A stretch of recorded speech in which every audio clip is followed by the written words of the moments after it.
Alice បានដុតគំនូរដែលមានតម្លៃរាប់រយលានដុល្លារនៅក្នុងសិល្បៈការតាំងពីពណ៌ព្រោះនាងមានទាំងស្រុងបានឃើញតាមរយៈបេនយ៉ាមីនភ័យខ្លាចខ្លាំងណាស់ទើបគាត់ប្រើឈុតរបស់គាត់ដើម្បីពន្លត់ភ្លើងប៉ុន្តែគំនូរនៅតែបញ្ចប់ដោយរន្ធធំមួយត្រូវបានដុតវាគាត់បានសួរ Alice ដោយកំហឹងធ្វើតើអ្នកមានគំនិតទេថាវាមានតម្លៃប៉ុណ្ណាគំនូរគឺ Alice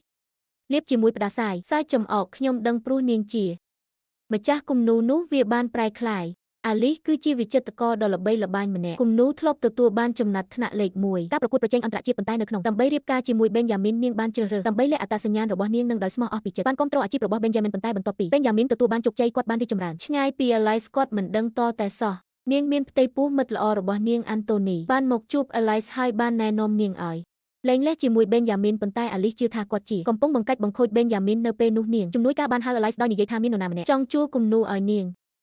$50,000ដើម្បីដាក់តាំងបង្ហាញនៅ Benjamin ការតាំងពីពណ៌ Alice ចូលព្រមភ្លាមហើយបាននិយាយថានាងនឹងក៏ចូលរួមផងដែរការតាំងពីពណ៌ជាវិចិត្រករនឹងអ្នកជួលគំនូរនោះមិនមែនជានរណាទេក្រៅពីស្នេហាដំបូងរបស់ Benjamin គឺ Jessica តារាបណានាងបានប្រាប់ Benjamin និងកូនប្រុសរបស់គាត់ម្ដាយក្មេកអំពីវាម្ដាយក្មេកភ្លាមនោះនាងបាននិយាយថានាងតែងតែចាត់ទុក Jessica ជាកូនប្រសារស្រីរបស់នាងគ្រាន់តែបន្ទាប់មក Alice បានដើរចូលមកម្ដាយក្មេកបានផ្លាស់ប្ដូរភ្លាមនៅការបញ្ចេញមិត្តនៅទីនេះនឹងបានបញ្ជាទិញ Alice តូពួរតែសម្រាប់ Jessica Alice គិតថានៅចំពោះមុខអ្នកខាងក្រៅនាងគួរតែផ្ដល់ឲ្យម្ដាយក្មេករបស់នាងខ្លះការគោរពដូច្នេះនាងបានចាក់ដោយគោរពប្រតិបត្តិតែមួយពេងសម្រាប់ Jessica ប៉ុន្តែ Jessica ដួលពេងតែដោយចិត្តណាហើយបានចោទប្រកាន់ Alice ពីបទព្យាយាមដុតនាង Alice បាននិយាយថាវាគឺជា Jessica ដែលបានធ្វើវានៅលើគោលបំណងហើយនាងពិតជាអ្នកដែលត្រូវបានរលាកប៉ុន្តែ Benjamin មិនបានស្ដាប់ការពន្យល់របស់ Alice ទាំងអស់គ្នាហើយថែមទាំងបានបញ្ជាឲ្យ Alice សុំទោស Jessica Alice និយាយទាំងខឹងថានាងបានធ្វើដូច្នោះគ្មានអ្វីខុសទេពេលឃើញ Benjamin ហៀបនឹង Jessica ខឹងបាននិយាយដោយល្បិចក៏ថាវាជាមិនអីទេប្រសិនបើ Alice មិនសុំទោសដរាបណានាងឲ្យនាងខ្ចីខ្សែកមួយរយៈ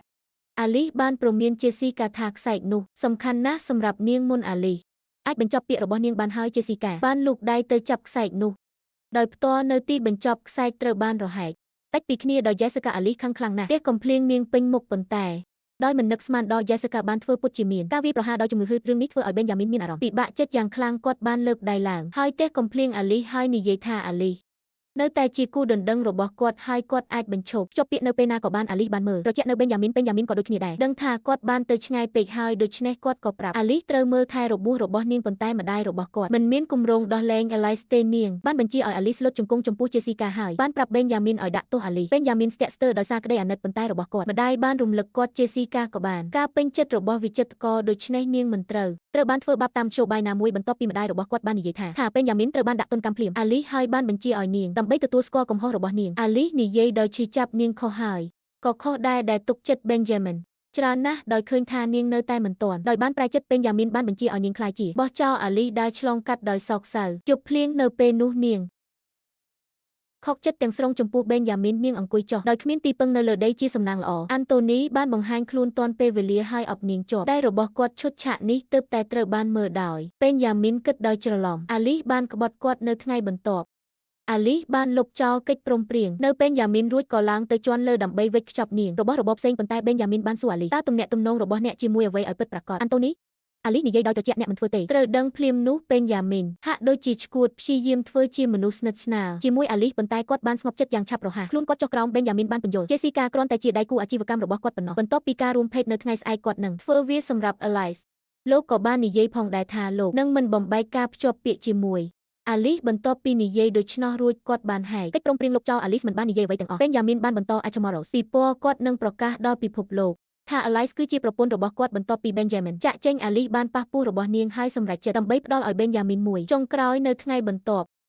ការតាំងពីពណ៌បានប្រារព្ធឡើងតាមការគ្រោងទុក Alice បានបង្ហាញខ្លួនជាមួយនឹងសម្លៀកបំពាក់បែប Haute Couture រ៉ូបគូភ្លាមសម្រាប់មនុស្សគ្រប់គ្នាយកចិត្តទុកដាក់ពេលម្ដាយក្មេកឃើញ Alice នាងបានទាមទារឲ្យដឹងថាហេតុអ្វីបានជា Alice នៅទីនោះ Alice មិនចង់យកចិត្តទុកដាក់ទេចំពោះពួកគេប៉ុន្តែ Jessica បានចោទប្រកាន់នាងថាជាឆ្លើយហើយបានបញ្ជាឲ្យនាងសុំទោសម្ដាយក្មេក Alice និយាយដោយត្រជាក់ម្ដាយក្មេកមិនសមនឹងទទួលបានការសុំទោសរបស់នាងទេបន្ទាប់ពីនោះនាងបានដើរត្រង់ឆ្លងកាត់ពួកគេ Jessica ខឹងយ៉ាងខ្លាំងនាងបានបញ្ជាឆ្មាំសន្តិសុខឲ្យបណ្ដេញ Alice ចេញ Alice ក៏មិនខឹងដែរនាងនិយាយបែបនោះផលវិបាកនៃការបណ្ដេញនាងចេញនឹងក្លាយជាអ្វីមួយដែល Jessica មិនអាចធ្វើបានខ្លាឃ្មុំ Jessica ចំអកហើយនិយាយថា Benjamin នឹងប្រកាសពីគូដណ្ដឹងរបស់នាងថ្ងៃនេះនឹង Alice នឹងត្រូវបោះបង់ចោលដោយ Benjamin Alice មិនអាចជឿវាបានទេឃើញបែបនេះ Jessica បានថតរូបអាពាហ៍ពិពាហ៍មួយសន្លឹកហើយនិយាយថា Alice គ្មានប្រយោជន៍សម្រាប់ Benjamin ទេខណៈពេលដែលនាងអាចខ្ចីស្នាដៃរបស់វិចិត្រករបាននាងគឺជាអ្នកសង្គ្រោះរបស់ Benjamin នាងមិនដឹងអ្វីទាំងអស់ថា Alice ឈរនៅពីមុខនាង គឺជាវិចិត្រករខ្លួនឯង